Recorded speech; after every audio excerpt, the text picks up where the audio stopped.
Hi, this is Frank with a Frank Opinion again.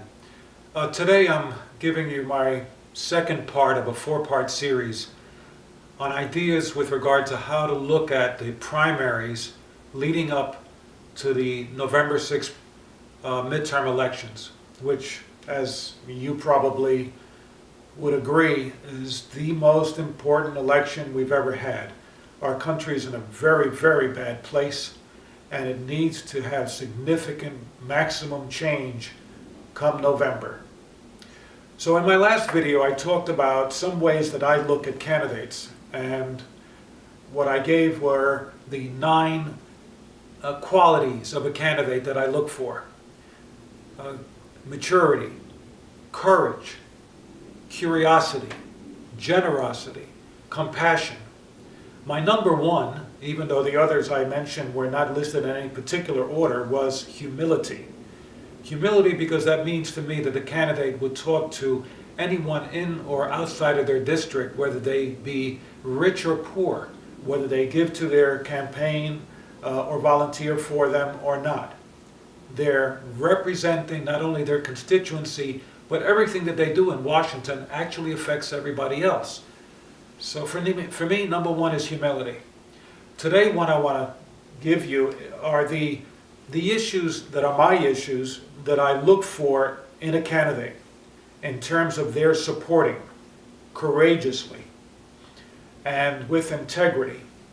And these are my issues.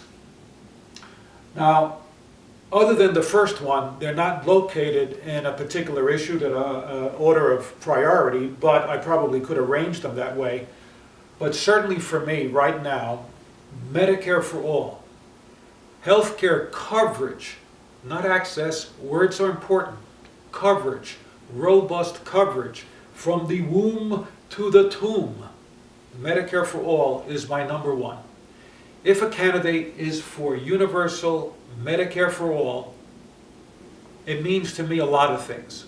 Number one, courage. Number two, maturity to understand that the Medicare for all solution for our healthcare system, or lack of same, is a conservative as well as a progressive policy. The only way to control costs, it's been shown time and time again by independent studies, is Medicare for all.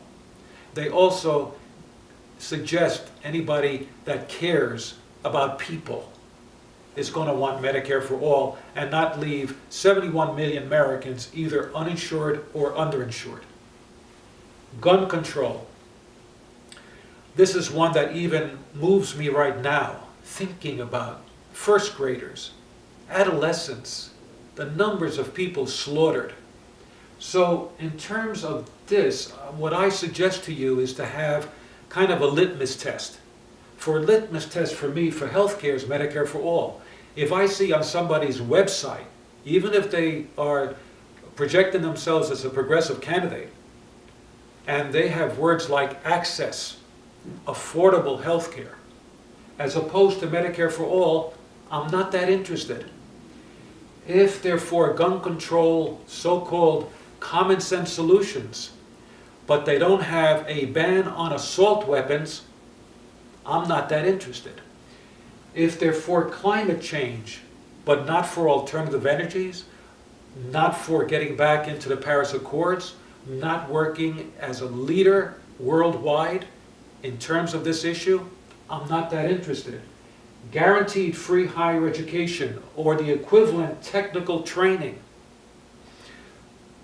In the 1980s, there was a report called High Wages, Low Skills. And it said in that report that the United States could never compete successfully with low-wage companies, and that we had to really, truly invest in our kids in terms of education and in our workforce preparation programs in order to compete, in order to maintain a standard of living. Guess what Congress did? Both Democrats and Republicans. They put that report on a shelf, very high, very high. They didn't want to see it again. And they did nothing with regard to the recommendations in that report. America's Choice, High Skills, Low Wages. Look it up, Google it. Great report. The next one is $15 minimum wage.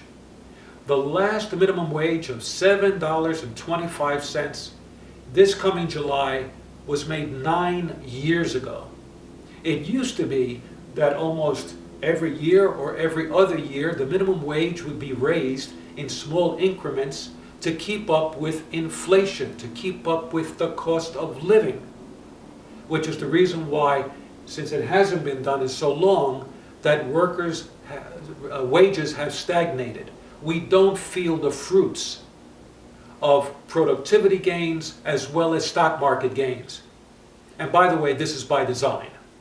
So, a person that's looking at $15 minimum wage with cost of living adjustments is somebody that I'm interested in. Lastly, though there could be many more, these are my issues, I'm looking for somebody that's not afraid of the word tax. A person who is going to fight for progressive tax policies. Because if you have to be bludgeoned with information that the top 1% has walked away with all of the gains over the last 20 years, there's something wrong with you. Either you're watching some program that gives you very little information, or you're just not awake. Productivity gains by workers has not been rewarded. It's only been rewarded to the top 1%, and the current tax bill that we just had is probably the worst tax bill in making sure that unprogressive tax policies continue to be effective. We can change all this and make our country from one that's mean-spirited to one that's humane, that cares about each other and cares about its communities. November 8th. So the first one is, what types of qualities are we looking for? Second one is, what are my issues? What are the issues that are important to me? Thanks.